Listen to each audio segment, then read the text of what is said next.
इतने सुंदर हैं ठाकुर जी। वर्णन आता है कि नाल छेदन होता है ना, नाभि का छेदन होता है, तो नाल छेदन करवे वारी को बुलावे गए।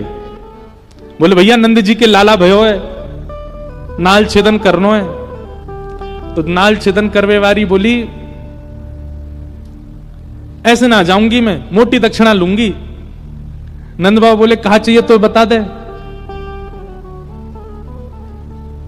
खूब सारी सामग्री बता दी, माने इतनी गैया चाहिए, इतने रत्न चाहिए, इतने आभूषण चाहिए, नव लखा के इतने हार चाहिए। वो लगी कि भैया इतने दिनों बाद मांगवे को मिलो, पीछे मत हटो।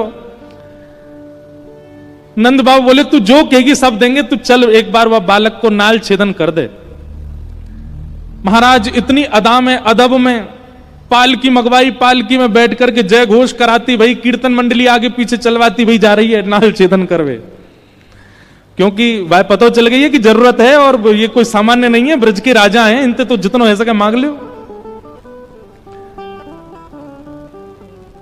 जैसे ही उत्तरी पालकी में थे, नंद बाबा ते कह रही है, जैसे आजकल लोग कहते थे ना 50% पहले दे दो। नंद बाबा तो कह रही है पहले मैंने जितनो बताया हो को आधो पहले दो तब भीतर जाऊंगी। नंद बाबा बोले अरे मैया तू चल तो सही, सब देंगे तो को। इतनी उमड़ घुमड़ के, इतनी अदा में, इतने अभिमान में चल करके आ रही है। नंद भवन में जैसे ही प्रवेश किया, यशोदा मैया के गोद में नीलमणि लेटे हैं, अभी नाल छेदन भई नहीं है। जैसे ही भीतर पहुंची और जाकर के बोली लाओ कहां है बालक दिखाओ। मैया ने जैसे ही नेक वस्त्र हटा करके अपने, अब देखो बुरा नहीं मानिएगा, 1-2 दिन के जो बालक होते हैं ना उनका रूप नहीं होता, उनका स्वरूप नहीं होता, सब एक से ही लगते हैं। कभी जाके देखो छोटे छोटे बच्चों का जो बाढ़ होता है, जहां 1-2 दिन के बच्चे होते हैं, सब एक से ही लगते हैं, कोई ज्यादा विशेष अंतर नहीं होता उनमें।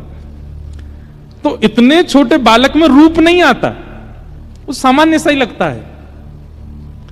लेकिन जैसे ही यशोदा मैया ने वस्त्र हटाया लाल जी के मुख से और वो नाल छेदन करवे वारी को जैसे ही प्रदान किया, महाराज ठाकुर जी को रूप देखते ही पहले तो नेत्र सजल है गए, हाथ कांपन लगे। जैसे ही ठाकुर जी वाकी गोद में पधराए, इतनो प्रेम उमड़ गयो, इतनो आनंद उमड़ गयो वाके चित्त में,